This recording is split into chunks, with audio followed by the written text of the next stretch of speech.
Olá, amigos da TV Justiça, já está começando mais uma edição do Direito Sem Fronteiras. O programa de hoje fala sobre a nova lei do Egito que estabelece tribunais especiais para crimes de terrorismo. O país enfrenta uma sequência de ataques que aterrorizam a população e os dirigentes alegam que a intenção principal da medida é tornar os julgamentos mais ágeis. A legislação é polêmica, protege membros das forças de segurança e cria punições severas para quem difundir declarações consideradas falsas sobre o exército egípcio.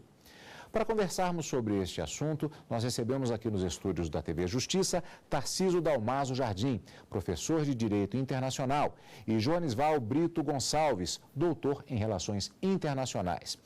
Antes da nossa conversa, vamos assistir a uma reportagem produzida pela equipe da TV Justiça sobre o tema da semana. A decisão de acelerar a aprovação da lei antiterrorismo foi tomada pelo governo após um atentado que matou o procurador-geral do Egito, Hisham Barakat, em 29 de junho deste ano. Ele morreu depois que o seu veículo foi atingido por um carro-bomba na cidade do Cairo, capital do Egito.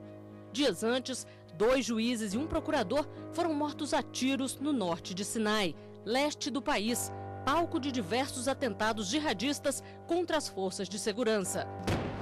O país registra seguidos ataques a autoridades judiciárias, desde que os integrantes da Irmandade Muçulmana foram condenados por protestos, assassinatos e uma fuga em massa de uma penitenciária. A lei antiterrorismo é criticada por grupos de defesa dos direitos humanos, por ser considerada rigorosa e extremista. Ela estabelece as sentenças para vários crimes, que podem ir de 5 anos de prisão à pena de morte. E vamos conversar a respeito desse tema que, na verdade, parece que, de uma certa forma, reflete um dilema do século XXI. Quando nós tivemos a Primeira e a Segunda Guerra Mundiais e que falávamos a respeito da definição dos direitos humanos e, por exemplo, um ponto bastante específico que eu gostaria de abordar, de que não haveria tribunais de exceção e a discussão que se estende até hoje, oportunamente esse ano talvez falemos ainda sobre isso, a respeito do Tribunal de Nuremberg, nós temos essa situação específica no Egito e a argumentação que se dá a respeito dos fins justificarem os meios. Ataques jihadistas, extremismo islâmico e tribunais que, pergunto, poderiam ser classificados como tribunais de exceção? Esse é um aspecto interessante. Se a gente para analisar os últimos 70 anos, nesse conjunto de ações que buscam evitar tribunais de exceção, a gente já vê começando esse período com um grande tribunal de exceção, o tribunal de exceção por natureza, que foi o próprio Tribunal de Nuremberg. E isso entra na velha dicotomia segurança e direito. Quer dizer, à medida que a segurança vai aumentando, à medida que a insegurança se faz presente, eu preciso aumentar o nível de segurança, até que ponto as liberdades não acabam sendo diminuídas. E aí o risco de se afetar direitos humanos, o risco de se violar direitos humanos é muito grande. Professor. O Egito ele está enfrentando uma situação que podemos dizer que ela mesma é de exceção. E, claro, nisso, um dos aspectos essenciais me parece que é a independência do poder judiciário daquele país, que está comprometida.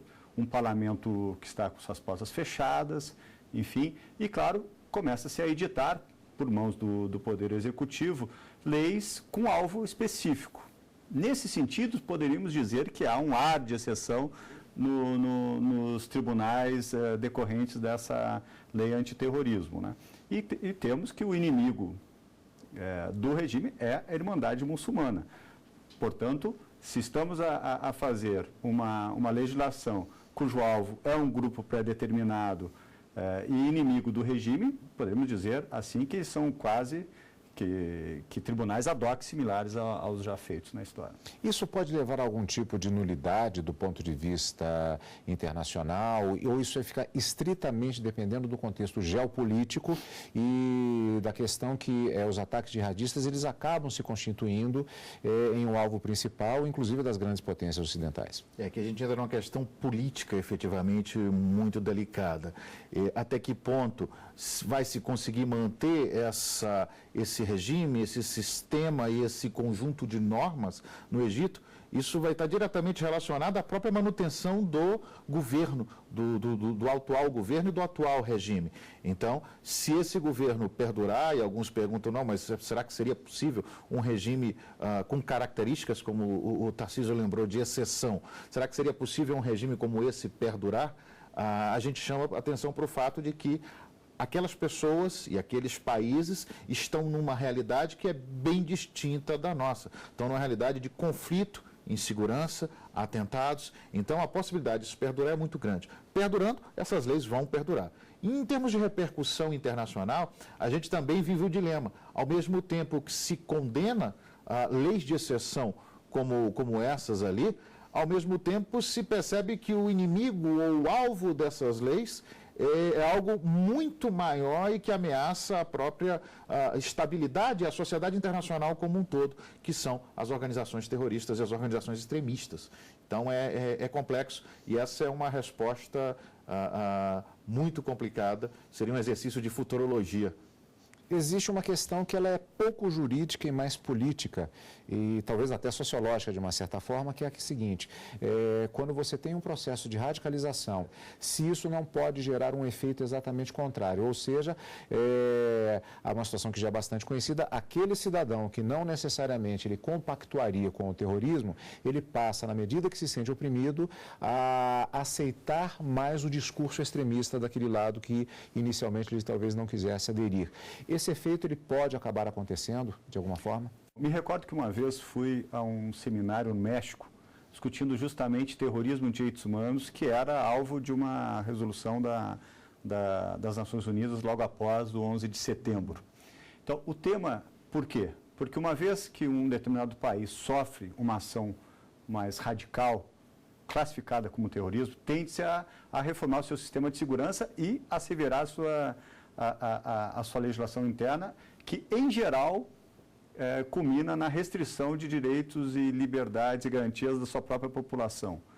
Permite-se prisões por mais tempo, para averiguação, métodos, enfim, de relativização de direitos processuais penais, escutas telefônicas feitas sem autorização judicial, enfim, mesmo em um país democrático, há essa tensão entre até onde vão a defesa, né, dos direitos humanos, até onde vai a defesa da segurança, já que são dois elementos caros, a paz, a segurança e os direitos fundamentais.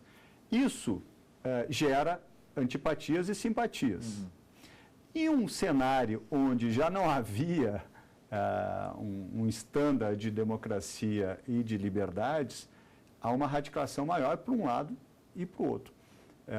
No caso do Egito, inclusive, a radicalização foi de ambos os lados, né? E aí há grande perigo, porque nessa lei específica de antiterrorismo, há um ataque frontal à liberdade de expressão e a liberdade e o direito à informação. Penas extremamente severas a quem incitar a violência, inclusive pela internet, o que significa uma crítica à situação, né?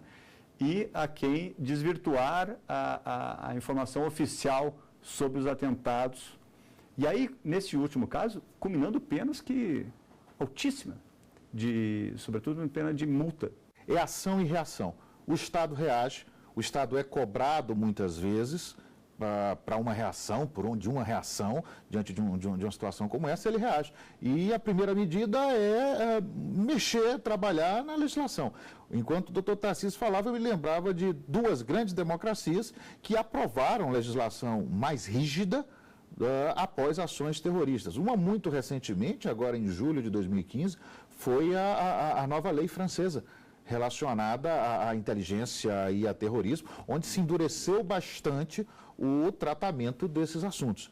E há pouco mais, quer dizer, logo depois do 11 de setembro, nós temos o ato patriótico nos Estados Unidos, que dá poderes, para alguns interpretados até como excessivos, a agentes do Estado nessa repressão e combate ao terrorismo. A questão é, a radicalização do terrorismo o terrorismo como atividade radical, acaba gerando uma radicalização do Estado na resposta. Já falamos a respeito do direito à informação, ficou bem caracterizado na pergunta que eu faço agora, com relação a que tipos de direitos são limitados por lei, além especificamente desse do direito à informação, e que é um direito básico em qualquer democracia, que outros direitos estão limitados pela legislação? Uma das primeiras linhas de frente é a informação, é o direito à informação. E, paralelamente a esse, está o direito à livre expressão do pensamento. Esse, geralmente, quando se estabelece um regime autoritário, é o primeiro a sucumbir. E a sequência são garantias fundamentais, direito direito de ir e vir, se estabelece muitas vezes toques de recolher que impedem a população, num determinado horário, de circular. E, dependendo da criatividade do legislador, nesse momento, pode-se chegar a extremos, como foi citado aqui, inclusive relacionados à manifestação em redes sociais. E aí a repressão vem de forma muito severa.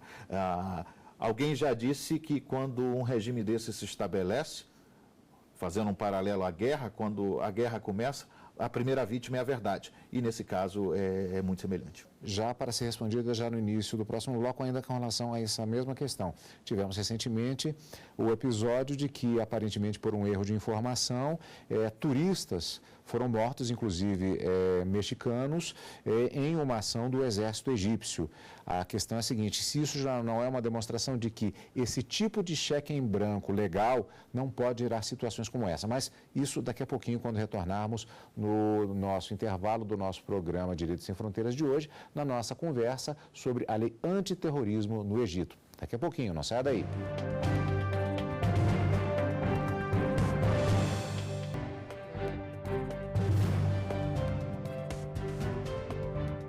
O Direitos Sem Fronteiras está de volta com a nossa conversa da semana sobre a lei antiterrorismo no Egito. Aí nós temos a situação dos turistas que estavam numa região desértica, aparentemente um erro de informação, pelo que nos chegou até agora, e eles acabaram sendo mortos, inclusive turistas mexicanos. Isso não é uma demonstração clara do que pode acontecer e posteriormente ainda ser legalizado a partir desse tipo de legislação que está sendo adotada por essa lei antiterrorismo? Os riscos são muito altos quando se atribui uma quantidade tão significativa de poder às forças do Estado. E aí a gente tem, no Egito, nesse contexto, não há uma separação entre polícia, efetivamente, e exército na resposta a esses grupos. Para eles, naquele contexto, acaba sendo a mesma coisa e uma missão muito parecida. É diferente do Brasil, onde a polícia tem uma função muito clara de combater a criminalidade e o exército deve combater um inimigo. E quando a gente lida com assuntos militares dessa maneira, e temos o exército atuando, o exército entra para resolver a situação e calculando os danos colaterais. Nesse sentido, essas vítimas mexicanas, veja, numa interpretação de um contexto de crise como esse, acabam sendo danos colaterais. Isso é péssimo. Isso é péssimo para as instituições, isso é péssimo para a democracia, para o que resta de democracia no Egito, e isso é péssimo para a própria imagem do país. Claro que está muito relacionado a um outro aspecto, a ausência de controle. A ausência de controle que vai desde um controle lá na ponta, o controle do próprio comandante com relação aos seus subordinados, até estruturas que vão na cadeia de comando e chegam a outros poderes, como o legislativo, que o Tarcísio bem lembrou no bloco anterior, não existe hoje, o parlamento está fechado no Egito. Então, numa democracia, o que evita que agentes de Estado, ou que busca neutralizar agentes de Estado em medidas arbitrárias, exacerbando as suas funções, é exatamente um conjunto de mecanismos de controle. E isso é fundamental. Uma questão que eu lembro que era bastante debatida com relação à Segunda Guerra Mundial era sobre o ponto de vista da atuação dos magistrados, justamente sob o regime nazista ou sob o regime fascista na Itália, para pegar um outro exemplo. Que é a questão de que o juiz ele está submetido à realidade jurídica daquela determinada nação, daquele determinado país. É o que se aplica com relação a essa legislação também. A situação dos magistrados egípcios independente de qualquer questão, eles estão submetidos a essa realidade jurídica, ainda que ela possa até ser questionada pelos meios jurídicos internacionais? Me parece que o sistema judiciário do Egito realmente está sofrendo o peso da circunstância política, né? O assassinato, inclusive, que culminou a edição dessa última lei, na verdade, o assassinato de um procurador-geral que tinha executado legislação anterior justamente de aprisionamento de bens de lideranças da Irmandade muçulmana. Ou seja, ele estava aplicando a legislação e, por isso, pagou com a morte, né? Então, na realidade, não há como, se você está dentro de um sistema judiciário, num mecanismo... Claro que há, evidentemente, certos contornos que o juiz pode, eventualmente, decidir de tal ou qual maneira. Mas, no geral, sobretudo os grandes agentes e a sentença final, digamos, está controlada, de certa maneira, pela circunstância política. Me parece que isso é bastante claro, né? Num contexto como esse, a grande realidade é que, se buscarmos o caso concreto, o magistrado fica muito amarrado. O magistrado fica com seus movimentos, como em qualquer regime autoritário, muito limitados. Você lembrou a Alemanha nazista, a Itália fascista, a própria União Soviética. Enquanto você me falava, eu me lembro do julgamento de Nuremberg, onde havia 2 magistrados soviéticos que já chegaram com as sentenças prontas. Então, isso tem muito a ver com a condição daquela pessoa, daquele magistrado como um indivíduo dentro daquele sistema. Qualquer reação pode gerar efeitos muito danosos, inclusive para a integridade física do próprio magistrado e dos seus familiares, das pessoas próximas. Vale lembrar que na própria Alemanha nazista também houve magistrados que se levantaram contra o regime. Houve magistrados que buscaram questionar o regime. Mas, naquele contexto de regime totalitário, quaisquer reações que aconteceram foram rapidamente neutralizadas e esses magistrados, alguns acabaram pagando até com a própria vida. Como fica a situação dos acusados efetivamente de crimes de terrorismo? Como fica a questão do direito ao devido processo legal e a possibilidade de defesa de um cidadão que seja acusado perante essa legislação? Eu tenho a impressão que se desenha um cenário perigoso, se é que já não há situações específicas claras que já estejam acontecendo.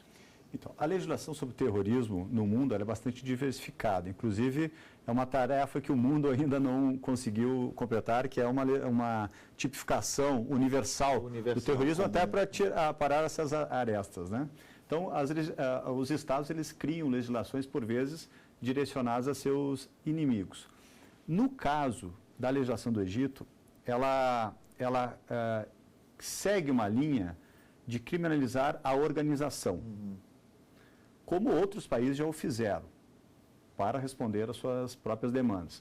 Como no caso da Espanha, em determinado momento, né, em relação ao terrorismo local.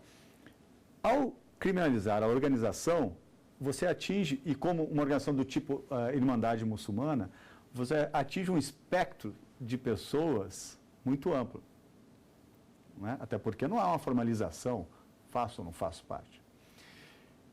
Essa legislação, ela pune quem cria, né, quem dirige com a morte ou a prisão perpétua.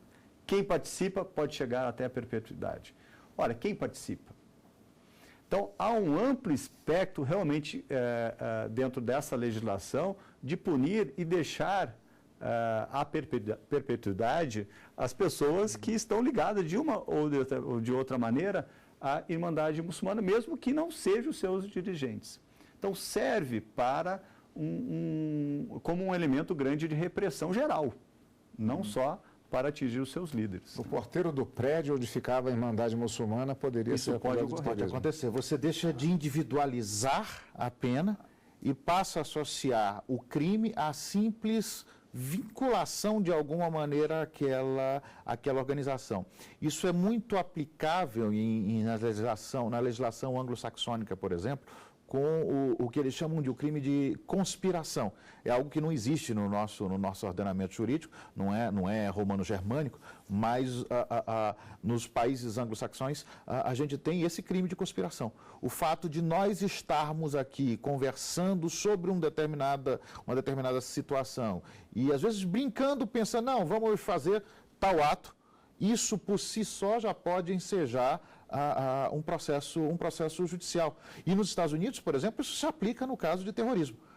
Os vínculos são estabelecidos a partir daí. E aí eu não tenho como não voltar ao nosso tema no início, quando você falou de Nuremberg. As organizações, algumas organizações como a SS, como a Gestapo, como o Partido Nazista, em Nuremberg, foram condenadas. Então, o simples fato de você pertencer ou ter pertencido em algum momento a uma dessas organizações já fazia com que você fosse considerado culpado pelos crimes por elas cometidos e também poderia ser processado, julgado, condenado, porque de antemão você já era considerado culpado por pertencer à organização. Mesmo que você não tenha cometido nenhum ato específico. Exatamente. Então é a organização que é o foco, não os atos que você individualmente cometeu. Essa legislação, ela pode ter um efeito no sentido de se espalhar, criando precedentes, isso ser aplicado também em outros países? Já existe alguma movimentação nesse sentido? É possível se fazer uma análise desse tipo? É muito específico. Não sei se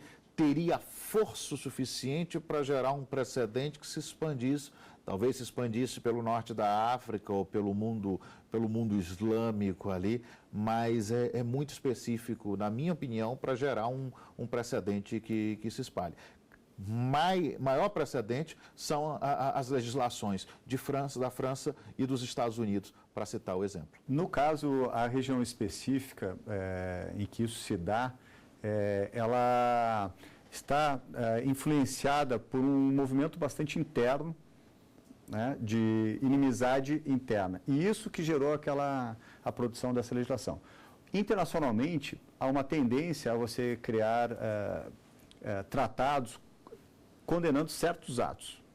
Tomada de reféns, sequestro de aeronaves, e nunca houve um consenso universal para tipificar genericamente. Por exemplo, o Estatuto do Tribunal Penal Internacional não chegou, embora o crime de terrorismo tenha inspirado a sua criação, ele nunca se chegou diante a negociação do Tribunal Penal Internacional, nunca se chegou a um consenso do tipo penal. As legislações internas, então, elas atendem às demandas que ocorrem, que aconteceram em seu território.